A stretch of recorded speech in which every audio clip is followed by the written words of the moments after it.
আজ আপনাদের সাথে একটি গল্প শেয়ার করি। গল্পটি খুব মনোযোগ দিয়ে শোনার চেষ্টা করবেন।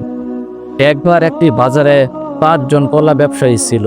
তাদের মধ্যে একজন কলা ব্যবসায়ী ছিল খুবই লোভী।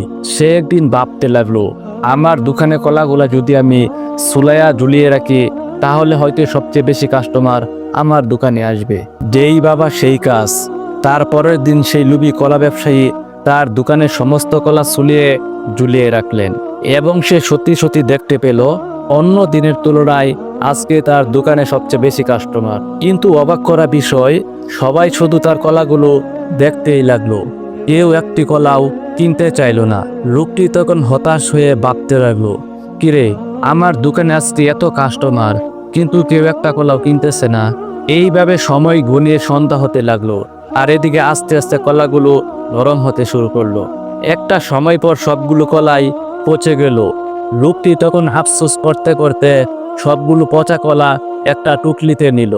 তারপর সে সেই পচা কলাগুলো যেইখানে ফালাতে যায় সবাই তাকে নিষেধ করে, তোমার এই পচা কলাগুলো এইখানে ফালায়ও না, কারণ পচা কলা থেকে দুর্গন্ধ বের হবে। লোকটা যেইখানে কলাগুলো ফেলতে যায় সবাই তাকে নিষেধ করে, এইখানে কলাগুলো ফেলো না, কারণ তোমার পচা কলা থেকে দুর্গন্ধ বের হবে। তারপর লোকটি শেষমেশ কোনো উপায় খুঁজে না পেয়ে তার কলার টুকলিটি মাথায় নিয়ে মানুষের দ্বারে দ্বারে গান গাইতে লাগলো, ও ভাই, কে আছো আমার কলা নিবা? প্রতি কলার পিছনে 1 টাকা করে পুরস্কার দেওয়া হবে। মানুষটা এটা শুনে অবাক হয়ে গেল। তারপর কেউ 4টা, কেউ 5টা এভাবে কলা নিতে শুরু করলো। সবাই কলা নিয়ে কলার সাথে যে টাকাটা পেত সে টাকাটা রেখে দিত আর পচা কলাটা ছুঁড়ে ফেলে দিত। মূলত সবাই কলাটা নিত টাকার লোভে, কলা তো তারা ফেলেই দিত। তখন ওই লোভী কলা ব্যবসায়ী মাথা হাত দিয়ে আফসোস করতে লাগলো, হায় রে, আমার আমও গেল, ছলাও গেল, কলাও বিক্রি করতে পারলাম না। তারপর আবার পচা কলাগুলো ফালাতে গিয়ে প্রতি কলার পিছনে 1 টাকা করে পুরস্কার দিতে হয়েছে।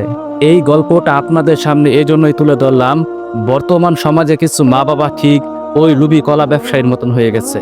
কিছু ডিজিটাল মা বাবা আছে, তাদের 16-17 বছরের মেয়েটাকে স্বাধীনতার নামে ডিজিটাল যুগের সাথে তাল মিলিয়ে চলতে গিয়ে বেপরদায় রাস্তায় ছেড়ে দেয়। তারা হয়তো মনে করে আমার মেয়েকে রাস্তাঘাটে বেপরদায় ছেড়ে দিলে আমার মেয়েকে অনেক স্মার্ট দেখাবে, আমার মেয়ের পিছনে রাস্তার ছেলেরা ঘুরবে।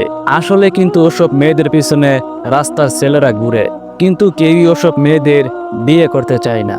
ওই যেমন ঝুলানো কলার দোকানে কাস্টমারের ভিড় বেশি ছিল কিন্তু কেউ একটা কলাও খরিদ করতে চাইল না, ঠিক তেমনি ওইসব মেয়েদের পিছনে রাস্তার ছেলেরা ঘুরলেও তাদেরকে কেউ বিয়ে করতে চায় না। তারা মেয়েদেরকে রাস্তাঘাটে ছেড়ে দেয়, তাদেরকে অনেক স্মার্ট দেখায়, তাদের পিছনে অনেক রাস্তার ছেলেরা ঘুরে। কিন্তু যখন আস্তে আস্তে ওই মেয়েটার বিয়ের বয়স হয়ে আসে, যখন ওই মেয়ের বাবা তার মেয়েকে কোনো জায়গায় বিয়ে দিতে চায়, তখন সবাই নিষেধ করে, আপনার মেয়েকে আমরা বিয়ে করব না, কারণ আপনার মেয়ে রাস্তা বেপরদায় চলাফেরা করে, আপনার মেয়ের পিছনে রাস্তার ছেলেরা ঘুরে।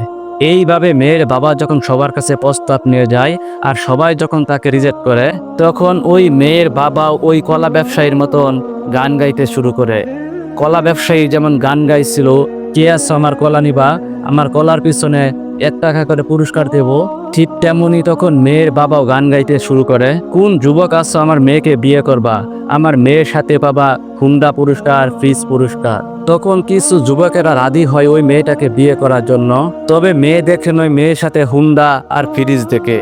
ওই যেমন পচা কলাগুলো মানুষ কিনেছিল শুধু টাকার লোভে, ঠিক তেমনি কিছু যুবক ওই মেয়েকে বিয়ে করতে রাজি হয় মোটরসাইকেল আর ফ্রিজের লোভে।